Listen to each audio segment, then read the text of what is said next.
Next വരുന്നത് uploading A video through YouTube. നമുക്ക് എങ്ങനെ ഒരു യൂട്യൂബിലൂടെ ഒരു വീഡിയോ അപ്ലോഡ് ചെയ്യാം എന്നുള്ളതാണ് നെക്സ്റ്റ് പറയുന്നത്. അപ്പോൾ നമുക്ക് ഈസിയർ ആയിട്ടുള്ള 4 സ്റ്റെപ്പുകളാണ് നമുക്കൊരു യൂട്യൂബിൽ വീഡിയോ അപ്ലോഡ് ചെയ്യണമെങ്കിൽ ഉള്ളത്. First sign in your account. നമുക്കൊരു അക്കൗണ്ട് വേണം. ആ അക്കൗണ്ടിൽ സൈൻ ഇൻ ചെയ്യുക എന്നുള്ളതാണ് ഫസ്റ്റ് സ്റ്റെപ്പായിട്ട് വരുന്നത്. First step is uploaded a video on YouTube by sign in to the account. Videos cannot be uploaded until the users have sign in to the account. Account നമ്മൾ sign in ചെയ്തിട്ടില്ലെങ്കിൽ നമുക്ക് എന്ത് ചെയ്യാൻ പറ്റില്ല, നമുക്ക് videos upload ചെയ്യാൻ പറ്റില്ല.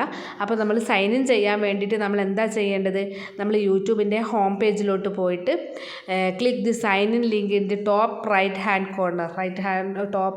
Right hand കോർണറിൽ നമുക്ക് സൈൻ ഇൻ എന്ന് പറഞ്ഞ ബട്ടൺ ഉണ്ടാവും, അത് ക്ലിക്ക് ചെയ്യാം. If you have multiple accounts associated with the device you are using you will be promoted to choose the appropriate one. നമുക്ക് ഒരുപാട് ഒന്നിലധികം നമുക്ക് യൂട്യൂബ് ചാനലുകൾ ഉണ്ടെങ്കിൽ, അക്കൗണ്ടുകൾ ഉണ്ടെങ്കിൽ നമ്മൾ എന്ത് ചെയ്യണം, ഇതിലാണോ നിങ്ങൾ ഈ വീഡിയോ ഇടാൻ വിചാരിച്ചിട്ടുള്ളത് അത് സെലക്ട് ചെയ്യണം.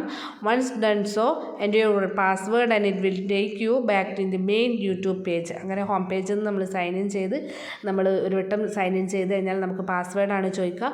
നമ്മുടെ പാസ്വേഡ് നമ്മൾ അവിടെ എൻ്റർ ചെയ്ത് കൊടുത്തു കഴിഞ്ഞാൽ നമ്മളെ യൂട്യൂബ് പേജിൻ്റെ മെയിൻ യൂട്യൂബ് പേജിലോട്ടാണ് നമ്മളെ കൺട്രോൾ പോവുക. ഇനി സെക്കൻഡ് സ്റ്റെപ്പ് എന്ന് പറയുന്നത് click the upload button click ചെയ്യുക എന്നുള്ളതാണ് സെക്കൻഡ് സ്റ്റെപ്പ് എന്ന് പറയുന്നത്. അപ്പോൾ നമ്മൾ ഒരു വട്ടം ഫസ്റ്റ് സ്റ്റെപ്പിൽ നമ്മൾ സൈൻ ഇൻ ചെയ്ത് കഴിഞ്ഞാൽ നമുക്ക് എന്ത് ചെയ്യാം, അപ്ലോഡ് ബട്ടൺ ക്ലിക്ക് ചെയ്യാം. അപ്ലോഡ് ബട്ടൺ ക്ലിക്ക് ചെയ്യുമ്പോൾ നമ്മുടെ അപ്ലോഡ് ബട്ടൺ കിടക്കുന്നത് നമ്മുടെ റൈറ്റ് ഹാൻഡ് ടോപ്പ് കോർണറിൽ തന്നെയാണ് കേട്ടോ നമ്മുടെ അപ്ലോഡ് ബട്ടണും ഉള്ളത്. ഒരു അപ്പാരോ കീ യൂസ് ചെയ്തിട്ടാണ് കീ അവിടെ കാണും, അതിലാണ് അപ്ലോഡ് ബട്ടൺ ഉള്ളത്. അത് ചെയ്ത് കഴിഞ്ഞാൽ നമുക്ക് എന്താ, that will take you through a dedicated upload പേജാണ് നമുക്ക് വരിക. Where you can choose where you have stored your upcoming viral sensation from. Upload button click ചെയ്യുക. ഇനി നമുക്ക് നമ്മുടെ വീഡിയോസ് ചൂസ് ചെയ്യണം. അപ്പോൾ സ്റ്റെപ്പ് 3 അതാണ്, choose video source and privacy settings. നമ്മൾ എന്ത് വീഡിയോ ആണോ നമ്മൾ അപ്ലോഡ് ചെയ്യാൻ വിചാരിച്ചിട്ടുള്ളത് ആ വീഡിയോ ചൂസ് ചെയ്യുക.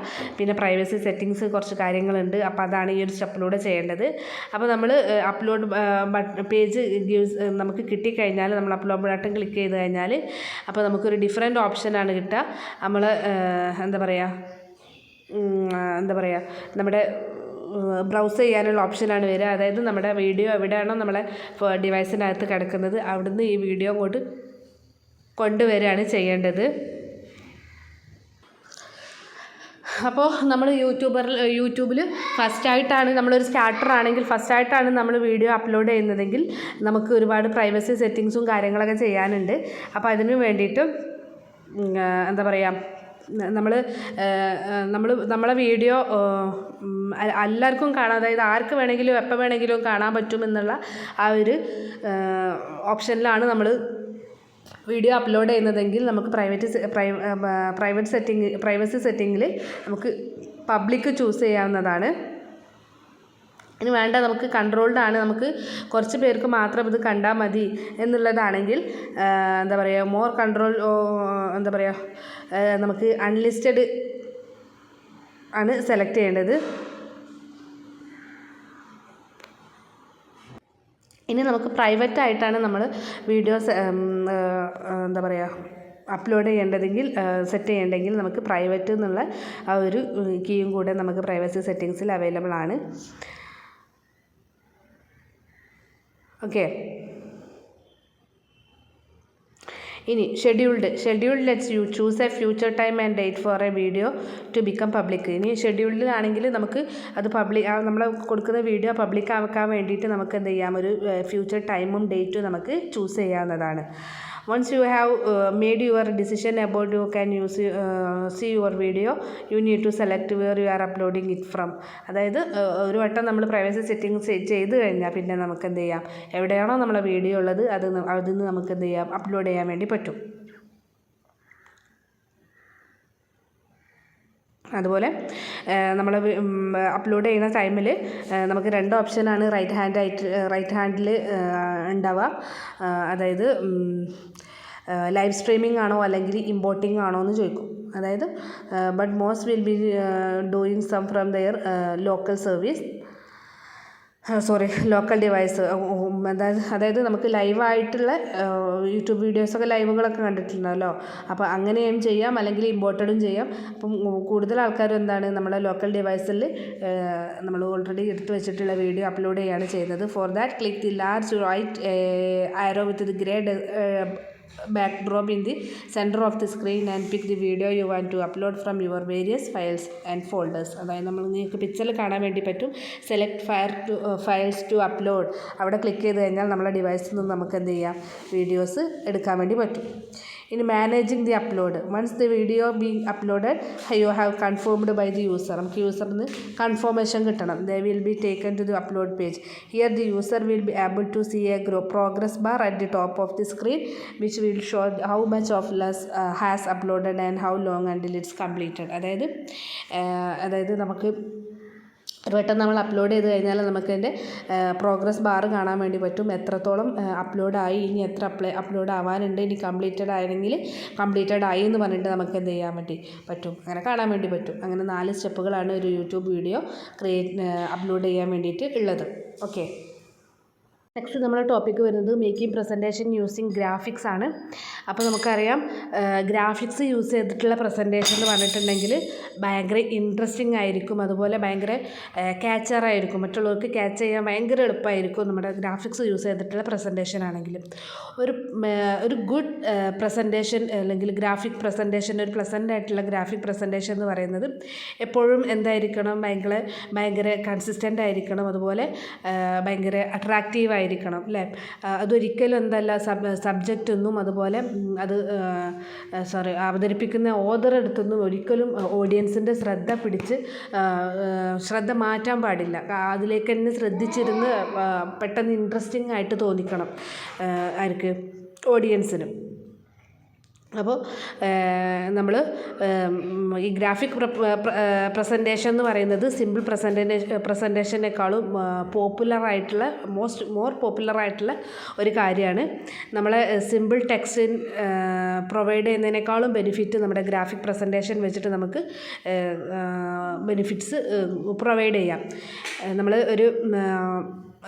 നമ്മളൊരു ടെക്സ്റ്റ് വെച്ചിട്ട് പ്രസൻറ്റ് ചെയ്യുമ്പോൾ അതിൽ നിന്ന് നമ്മൾ ഉദ്ദേശിക്കുന്ന കാര്യങ്ങൾ നമ്മൾക്ക് ഗ്രാഫിക് പ്രസൻറ്റേഷൻ വെച്ചിട്ട് ഓഡിയൻസിൻ്റെ അടുത്ത് നമുക്ക് എന്ത് ചെയ്യാൻ പറ്റും, പ്രസൻറ്റ് ചെയ്യാൻ പറ്റും. ഓഡിയൻസിന് നമുക്ക് ഭയങ്കര കോംപ്ലിക്കേറ്റഡ് ആയിട്ടുള്ള കോൺസെപ്റ്റുകൾ പോലും നമുക്ക് ഗ്രാഫിക് പ്രസൻറ്റേഷൻ വെച്ചിട്ട് ഈസി ആയിട്ട് നമ്മുടെ ഓഡിയൻസിന് അണ്ടർസ്റ്റാൻഡബിൾ ആക്കുന്ന രീതിയിലേക്ക് നമുക്ക് ഗ്രാഫിക് പ്രസൻറ്റേഷൻ നമുക്ക് കൈകാര്യം ചെയ്യാൻ വേണ്ടി പറ്റും. ഓക്കെ, അപ്പോൾ അതാണ് മേക്കിംഗ് പ്രസൻറ്റേഷൻ യൂസിങ് ഗ്രാഫിക്സിൽ പറയുന്നത്. നെക്സ്റ്റ് ടോപ്പിക്ക് വരുന്നത് മേക്കിംഗ് പ്രസൻറ്റേഷൻ യൂസിങ് മൾട്ടിമീഡിയ ആണ്. മൾട്ടിമീഡിയ വെച്ചിട്ടുള്ള പ്രസൻറ്റേഷൻ എങ്ങനെയാണ് യൂസ് ചെയ്യുക എന്നുള്ളതാണ് നോക്കാം. Making presentation using multimedia. ഇതിൽ പറയുന്നത് നമ്മുടെ ഹ്യൂമൻസ് എന്ന് പറഞ്ഞിട്ടുണ്ടെങ്കിൽ വിഷ്വൽ ക്രിയേറ്റേഴ്സ് ആണല്ലേ, നമുക്കെല്ലാം കണ്ട് മനസ്സിലാക്കാനാണ് ഇഷ്ടം. അപ്പോൾ അതുകൊണ്ട് തന്നെയാണ് ഒരു വിഷ്വൽ ഇല്ലുസ്ട്രേഷൻ എന്നൊരു നമ്മൾ പ്രിഫർ ചെയ്യുന്നത്. അപ്പോൾ മൾട്ടിമീഡിയ പ്രസൻറ്റേഷൻ എന്ന് പറഞ്ഞിട്ടുണ്ടെങ്കിൽ നമ്മുടെ നോർമൽ പ്രസൻറ്റേഷനേക്കാളും ഭയങ്കര ഡിഫറെൻ്റാണ്. അതായത് പിന്നെ ഇതിൽ some type of form of animation അല്ലെങ്കിൽ മീഡിയ ഒക്കെ അടങ്ങിയിട്ടുണ്ട് നമ്മുടെ മൾട്ടിമീഡിയ പ്രസൻറ്റേഷൻ എന്ന് പറഞ്ഞിട്ടുണ്ടെങ്കിൽ. അതുപോലെ ഇന്ന് നമ്മുടെ എഡ്യൂക്കേഷൻ സിസ്റ്റത്തിലും അതുപോലെ ബിസിനസ്സിലൊക്കെ മൾട്ടിമീഡിയ പ്രസൻറ്റേഷൻ എന്ന് പറയുന്നത് ഒഴിച്ചുകൂടാൻ പറ്റാത്ത വിധത്തിലുള്ളൊരു പാർട്ടായിട്ട് മാറിയിട്ടുണ്ട്. അതുകൊണ്ട് തന്നെ നമ്മുടെ സോഫ്റ്റ്വെയർ ഡെവലപ്പേഴ്സ് എന്ത് ചെയ്യുന്നുണ്ട്, ഭയങ്കരമായിട്ട് ഡിമാൻഡ് ചെയ്യുന്നുണ്ട്. അതായത് പവർഫുള്ളായിട്ടുള്ള feature rich presentation tools, advanced tools നമുക്ക് പ്രസൻറ്റ് ചെയ്യാൻ വേണ്ടിയിട്ട് സാധാരണ യൂസർക്കും യൂസ് ചെയ്യുന്ന തരത്തിൽ, അതായത് യൂസർക്ക് ഒരു ഇമ്പ്രസീവായിട്ടുള്ള പ്രസൻറ്റേഷൻ ക്രിയേറ്റ് ചെയ്യണമെങ്കിൽ അപ്പോൾ ഭയങ്കര പവർഫുള്ളായിട്ടുള്ള അല്ലെങ്കിൽ ഫീച്ചർ റിച്ച് പ്രസൻറ്റേഷൻ ക്രിയേറ്റ് ചെയ്യാൻ വേണ്ടിയിട്ടുള്ള സോഫ്റ്റ്വെയർ ടൂൾസുകൾ ഡെവലപ്പ് ചെയ്യാൻ വേണ്ടിയിട്ട് അവർ ഒരുപാട് ഡിമാൻഡ് ചെയ്യുന്നുണ്ട് ഡെവലപ്പേഴ്സ്. അപ്പോൾ ഇങ്ങനെയുള്ള പ്രസൻറ്റേഷൻ ഒരു മൾട്ടിമീഡിയ ഡിമാൻഡ് ചെയ്യുന്നുണ്ടെന്ന് പറഞ്ഞു. ഇനിയൊരു മൾട്ടിമീഡിയ പ്രസൻറ്റേഷൻ എന്ന് പറയുന്നത് ഒരു സ്റ്റാൻഡ് അലോൺ പ്രസൻറ്റേഷൻ ആണ്. ഇറ്റ് ഇൻക്ലൂഡ്സ് ഇൻഫർമേഷൻ പ്രസൻറ്റഡ് വിത്ത്, അതായത് നമുക്ക് എന്തൊക്കെ ഇൻഫർമേഷൻ ഒരു പ്രസൻറ്റേഷൻ ഒരു ഇൻഫോർമേഷൻ ഷെയർ ചെയ്യണമെങ്കിൽ നമുക്ക് എങ്ങനെയെല്ലാം പ്രസൻറ്റ് ചെയ്യാം, സ്ലൈഡുകളായിട്ടോ വീഡിയോ ആയിട്ടോ അല്ലെങ്കിൽ ഡിജിറ്റൽ റെപ്രസെൻറ്റേഷൻ ആയിട്ടോ ഒക്കെ നമുക്ക് എന്ത് ചെയ്യാം, സൗണ്ട് എഫക്റ്റുകളും മ്യൂസിക്കും നാരറ്റീവും ഒക്കെ ഇൻക്ലൂഡ് ചെയ്തിട്ട് നമുക്കൊരു പ്രസൻറ്റേഷൻ, മൾട്ടിമീഡിയ പ്രസൻറ്റേഷൻ ഉണ്ടാക്കാവുന്നതാണ്. അതുപോലെ നമുക്ക് എന്താ പറയുക, ഈ മൾട്ടിമീഡിയ പ്രസൻറ്റേഷനിൽ നമ്മളൊരു പ്രസൻറ്റേഷൻ, നിങ്ങൾ ഒരുപാട് പ്രസൻറ്റേഷൻസൊക്കെ അറ്റൻഡ് ചെയ്തവരായിരിക്കാം. അപ്പോൾ നമുക്ക് എന്താണ് അതിൻ്റെ ടച്ചും സ്മെല്ലും, അതായത് നമ്മൾ സാധാരണ ലൈഫിലുള്ള പോലെയുള്ള ടച്ചും സ്മെല്ലും ഒന്നും അറിയില്ലെങ്കിലും നമുക്കെന്താണ് വലിയ ബിഗ് സ്ക്രീനും കാര്യങ്ങളൊക്കെ വെച്ചിട്ട് അതായത് ആ ഒരു എക്സ്പീരിയൻസ് കൂടെ നമുക്ക് വരത്തക്ക രീതിയിൽ, അതായത് നമ്മൾ ശരിക്കും നമ്മൾ അനുഭവിക്കുകയാണ്, ആ ടച്ച് ചെയ്യാൻ പറ്റുന്നുണ്ട്, നമുക്കതിന് ഒരു ഫുഡിൻ്റെ പ്രസൻറ്റേഷനൊക്കെ ആണെങ്കിൽ ആ സ്മെല്ല് നമുക്ക് കിട്ടുന്നുണ്ട് എന്നുള്ളൊരു എക്സ്പീരിയൻസ് ചെയ്യാൻ നമുക്ക് പറ്റുകയാണ്. അത്തരത്തിലുള്ള മൾട്ടിമീഡിയ വീഡിയോസ് വരെ നമുക്ക് ഈ ഇന്നത്തെ കാലഘട്ടത്തിൽ അത്തരത്തിലുള്ള ടൂൾസ് വരെ സോഫ്റ്റ്വെയർ ഡെവലപ്പേഴ്സ് ഇറക്കി കഴിഞ്ഞു നമുക്ക് ക്രിയേറ്റ് ചെയ്യാൻ വേണ്ടിയിട്ട്. Okay, it is virtually similar to face communication. അതുപോലെ especially when presented in a high resolution life size സ്ക്രീനിലാണെങ്കിൽ, അത് ഹൈ റെസൊല്യൂഷൻ സ്ക്രീനിലാണ് കാണുന്നതെങ്കിൽ നമുക്ക് എന്താണ് ഫേസ് ടു ഫേസ് ആയിട്ടാണ് നമ്മൾ കമ്മ്യൂണിക്കേറ്റ് ചെയ്യണമെന്ന് നമുക്ക് തോന്നും. അത്തരത്തിലുള്ള ഹൈ റെസൊല്യൂഷൻ അത്തരത്തിലുള്ള ടൂൾസ് വരെ സോഫ്റ്റ്വെയർ ഡെവലപ്പേഴ്സ് നമുക്ക് മൾട്ടിമീഡിയ പ്രസൻറ്റേഷന് വെച്ചിട്ട് നമുക്ക് ചെയ്യാൻ വേണ്ടി പറ്റും. Typically A multimedia presentation contain at least one of the following elements. അതായത് മൾട്ടിമീഡിയ പ്രസൻറ്റേഷനിൽ ഈ പറയുന്ന 4 കമ്പോണൻസിൽ ഏതെങ്കിലും ഒരു എലമെൻറ്റ് അതിൽ എന്താണ് അറ്റ്ലീസ്റ്റ് വൺ, ഇതിൽ ഏതെങ്കിലും ഒന്നെങ്കിലും നമ്മളെ മൾട്ടിമീഡിയ പ്രസൻറ്റേഷനിൽ ഉണ്ടായിരിക്കും. അതായത് വീഡിയോ ഓർ മൂവി ക്ലിപ്പ്, ഒന്നുകിൽ ആനിമേഷൻ അല്ലെങ്കിൽ sound. This could be A voice over, background music or sound clip, അല്ലെങ്കിൽ നാവിഗേഷൻ സ്ട്രക്ചർ. ഓക്കെ, നെക്സ്റ്റ് വരുന്നത് choice of multimedia presentation technology. അതായത് ഒരു പ്രസൻറ്റേഷൻ്റെ ഏറ്റവും ഫസ്റ്റും അതുപോലെ ഹാർഡസ്റ്റ് ആയിട്ടുള്ള പാർട്ട് എന്ന് പറയുന്നത് ഏത് ടെക്നോളജി നമ്മൾ ചൂസ് ചെയ്യും എന്നുള്ളതാണ്. അപ്പോൾ ഇന്ന് അവൈലബിൾ ആയിട്ടുള്ള ഏത് ടെക്നോളജി യൂസ് ചെയ്യും എന്നുള്ളതാണ് നമ്മൾ ഏറ്റവും മെയിനായിട്ടുള്ള പാർട്ട് എന്ന് പറയുന്നത്. അപ്പോൾ നമുക്ക് 2 ചോയ്സാണ്, മെയിനായിട്ട് 2 ചോയ്സാണുള്ളത്, അഡോബ് ഫ്ലാഷ് അല്ലെങ്കിൽ മൈക്രോസോഫ്റ്റ് പവർ പോയിൻറ്റ്. അപ്പോൾ ഈ അഡോബ് ഫ്ലാഷിനെ കുറിച്ചും മൈക്രോസോഫ്റ്റ് പവർ പോയിൻറ്റിനെ കുറിച്ചുള്ള ബ്രീഫ് ഡിസ്ക്രിപ്ഷൻ താഴെ കൊടുത്തിട്ട് നമുക്ക് നോക്കാം, രണ്ടും ഒന്ന് കമ്പയർ ചെയ്ത് നോക്കാം. അഡോബ് ഫ്ലാഷ് ആണ് യൂസ് ചെയ്യുന്നതെങ്കിൽ Adobe Flash is a very good video compression technology. It allows to create presentation with powerful animation. നമുക്ക് പവർഫുൾ ആനിമേഷൻസ് വെച്ചിട്ട് പ്രസൻറ്റേഷൻ ചെയ്യാൻ വേണ്ടി പറ്റുന്ന, ക്രിയേറ്റ് ചെയ്യാൻ വേണ്ടി പറ്റുന്ന ഒരു വെരി ഗുഡ് വീഡിയോ കംപ്രഷൻ ടെക്നോളജിയാണ് നമ്മുടെ അഡോബ് ഫ്ലാഷ് എന്ന് പറഞ്ഞിട്ടുണ്ടെങ്കിൽ. The best part of Flash is that it also allows to put presentation directly onto their website. നമുക്ക് എന്ത് ചെയ്യാം, നമ്മുടെ വെബ്സൈറ്റിലേക്ക് ഡയറക്റ്റ്ലി നമുക്ക് ഈ ഒരു പ്രസൻറ്റേഷൻ പുട്ട് ചെയ്യാൻ വേണ്ടി അവർ അലോ ചെയ്യും എന്നുള്ളതാണ് ഇതിൻ്റെ ഒരു ബെസ്റ്റ് പാർട്ട് എന്ന് പറയുന്നത്. സെക്കൻഡ് വരുന്നത് മൈക്രോസോഫ്റ്റ് പവർ പോയിൻ്റ് ആണ്. It's the easiest way to create a multimedia presentation in a Microsoft PowerPoint. നമുക്ക് ഏറ്റവും ഈസിയസ്റ്റ് ആയിട്ട് പ്രസൻറ്റേഷൻ ക്രിയേറ്റ് ചെയ്യാൻ പറ്റുന്ന ഒരു വേ ആണ് Microsoft power point. In MS power point presentation we can add video, sound track and also A reasonable degree of animation as per hour requirements. നമ്മൾ ആവശ്യാനുസരണം നമുക്ക് എന്ത് ചെയ്യാം, ആനിമേഷൻ അല്ലെങ്കിൽ വീഡിയോ അല്ലെങ്കിൽ സൗണ്ട് ട്രാക്ക് ഒക്കെ നമ്മുടെ പ്രസൻറ്റേഷനിലേക്ക് ആഡ് ചെയ്യാൻ വേണ്ടി പറ്റും.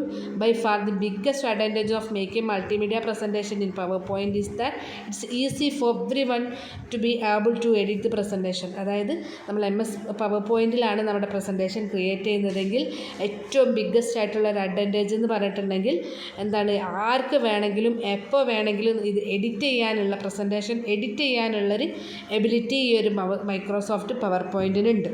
ഓക്കെ, നെക്സ്റ്റ് വരുന്നത് മേക്കിംഗ് പ്രസൻറ്റേഷൻ യൂസിങ് ആനിമേഷൻ ആണ്. നമ്മൾ എന്താ പറയുക, നമ്മുടെ പ്രസൻറ്റേഷൻ ഭയങ്കര ക്യാച്ചി ആവണമെങ്കിൽ, ഓഡിയൻസിന് നല്ല ക്യാച്ചി ആവണമെങ്കിൽ നമ്മൾക്ക് എന്ത് ചെയ്താൽ മതി, ആനിമേഷൻ എഫക്റ്റ് പ്രസൻറ്റേഷനിൽ കൊണ്ടുവന്നാൽ മതി. അപ്പോൾ ഈ പ്രസൻറ്റേഷനിൽ ആനിമേഷൻ നമ്മൾ കൊണ്ടുവന്നാൽ നമുക്ക് യൂസറിന് എന്ത് ചെയ്യാം, ഭയങ്കര അവരുടെ users eye to key elements നമുക്ക് എന്ത് ചെയ്യാൻ പറ്റും, യൂസേഴ്സിൻ്റെ കണ്ണുകൾ എന്താ പറയുക നമുക്ക് വരച്ചെടുക്കാൻ വേണ്ടി പറ്റും. അതായത് ആ ഒരു പ്രസൻറ്റേഷൻ അവർ എന്ത് ചെയ്തോളും, ഭയങ്കരമായിട്ട് ആക്സെപ്റ്റ് ചെയ്തോളും.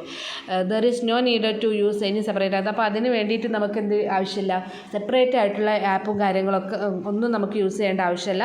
നമ്മളെ പവർ പോയിൻറ്റിൽ തന്നെ നമുക്കുണ്ട് എന്ത്, PowerPoint offers some of the easiest point and click to do this. അപ്പോൾ ഇത് ചെയ്യാൻ വേണ്ടിയിട്ട് നമ്മൾ പവർ പോയിൻ്റ് തന്നെ നമുക്ക് ചില ഓപ്ഷൻസ് തരുന്നുണ്ട്.